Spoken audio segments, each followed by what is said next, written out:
and welcome to this video. My name is Dear Esther and today I'll be playing Dear Esther.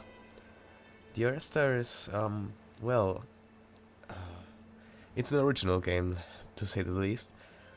It's also not really a game, it's rather an interactive book where you move along an island and certain, so you could call them passages, get read before you. This is based on an old mod made by the Chinese Room. That's what they call the developer. And it was remade as an indie game with really astonishing graphics, especially for the source engine they're using. And I will play through this without any commentary, because that will ruin the game probably. It's a very atmospheric, and if you get the chance to play it yourself, do it, and don't watch the videos, because this should be. If you get the chance, play it. It's an awesome game. It's great. It's one of the best games I've played, and but it's also not like any other game I know of, and I think it's awesome. I don't really know what to say else. So hope you enjoyed, and I see you in the next video.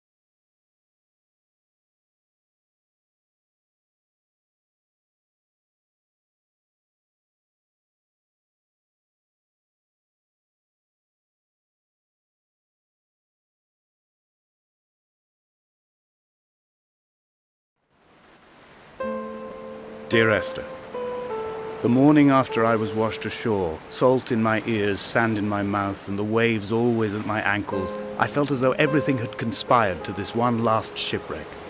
I remembered nothing but water, stones in my belly and my shoes, threatening to drag me under to where only the most listless of creatures swim.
When you were born, your mother told me, a hush fell over the delivery room.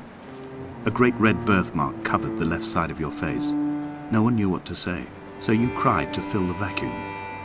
I always admired you for that you cried to fill whatever vacuum you found. I began to manufacture vacuums just to enable you to deploy your talent. The birthmark faded by the time you were 6 and had gone completely by the time we met, but your fascination with the empty and its cure remained.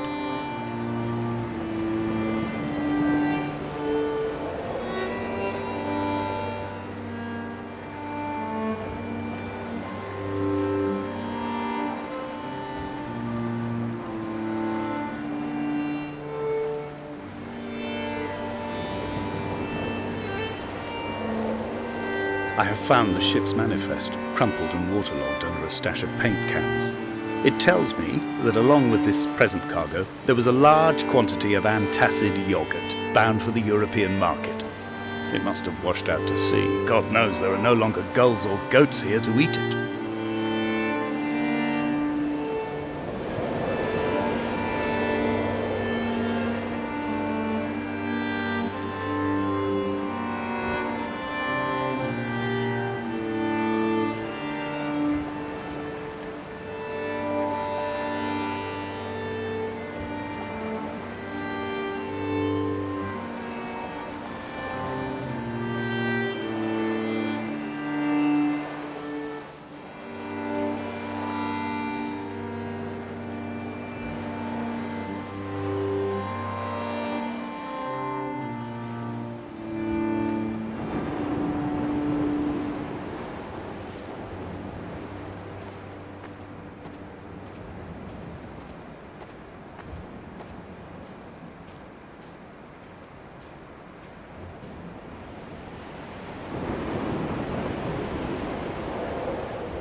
Reading Donnelly by the weak afternoon sunlight. He landed on the south side of the island, followed the path to the bay and climbed the mount. He did not find the caves, and he did not chart the north side. I think this is why his understanding of the island is flawed, incomplete. He stood on the mount and only wondered momentarily how to descend. But then, he didn't have my reasons.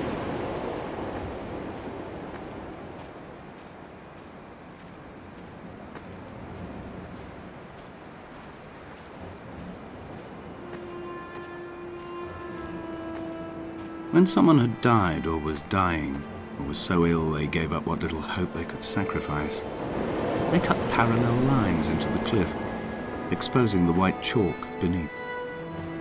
You could see them from the mainland or the fishing boat, and know to send aid or impose a cordon of protection, and wait a generation until whatever pestilence stalked the cliff paths died along with its hosts.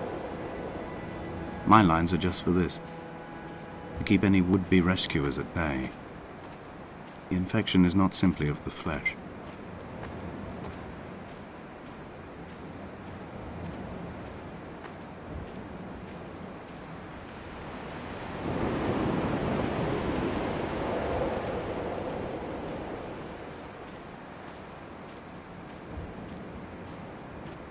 We are not like Lot's wife, you and I. We feel no particular need to turn back. There's nothing to be seen if we did. No tired old man parting the cliffs with his arms. No gifts or Bibles laid out on the sand for the taking. No tides turning or the shrieking gulls overhead. The bones of the hermit are no longer laid out for the taking. I have stolen them away to the guts of this island, where the passages all run to black, and where we can light each other's faces by their strange luminescence.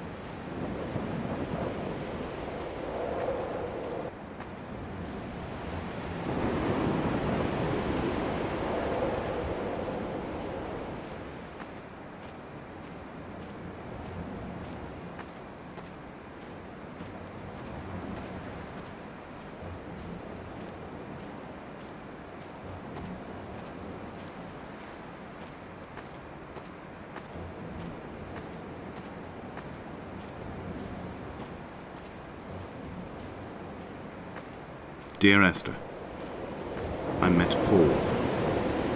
I made my own little pilgrimage. My Damascus, a small semi-detached on the outskirts of Wolverhampton. We drank coffee in his kitchen and tried to connect to one another. Although he knew I hadn't come in search of an apology, reason or retribution, he still spiraled in panic, thrown high and lucid by his own dented bonnet. Responsibility had made him old. Like us, he'd already passed beyond any conceivable boundary of life.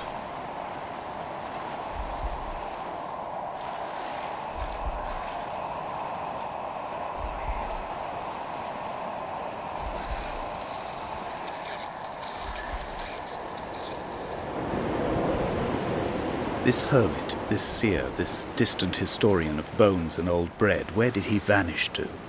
Why, asked the farmers. Why, asked Jacobson. Why bother with your visions at all, if you're just to throw your arms up at the cliff and let it close in behind you and seal you into the belly of the island, a museum shut to all but the most devoted?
The vegetation here has fossilized from the roots up. To think they once grazed animals here, the remnants of occupation being evidence to that.